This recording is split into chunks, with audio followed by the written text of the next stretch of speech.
Anna Karenina is a story of love in its many forms. Tolstoy's books are studies on the human condition. It tackles every aspect of relationships and their journey in love. Anna Karenina is one of the great novels in Western literature.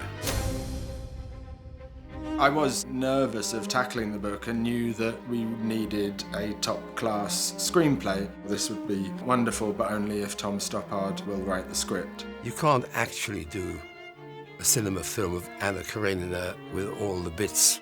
So really what you're thinking is, can I write a page-turner of 130 pages out of these 600 pages? What Tom so brilliantly did was reduce it to the essence of what Tolstoy was really on about, and that is an exploration of different aspects of love. It was an extraordinary feat to truthfully tell this story in such a short space of time. I thought it was the best thing I'd ever read.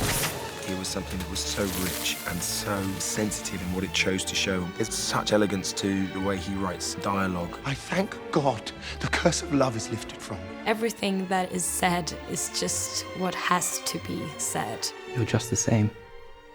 I hope not. And if you read it 3, 4, 5 times, you discover more and more and more. It's masterful writing. There's not just one narrative arc. There are probably 20 narratives ebbing and flowing. Hanna isn't a criminal. But she broke the rules. The movie, like the novel, is the story of a respectable married woman who falls in love with somebody, Dance with me. resists that attraction, ultimately succumbs to it. And then there's a character called Levin and his love for a young lady called Kitty. Constantine!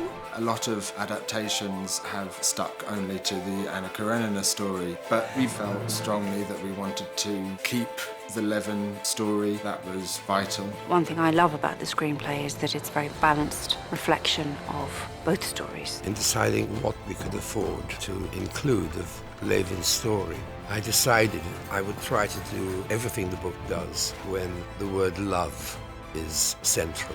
Kitty is of the heavens, an angel.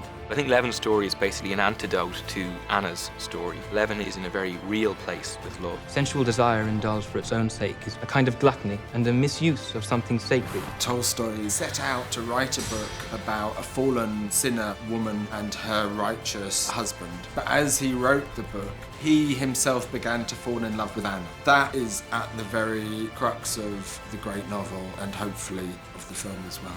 We're trying to reflect the beauty and the complexities of the novel and of the story itself, and say that actually the mistakes that we make in life and the horrendous repercussions to those mistakes are all part of humanity. It's both modern and classic at exactly the same time. Was it love? Always.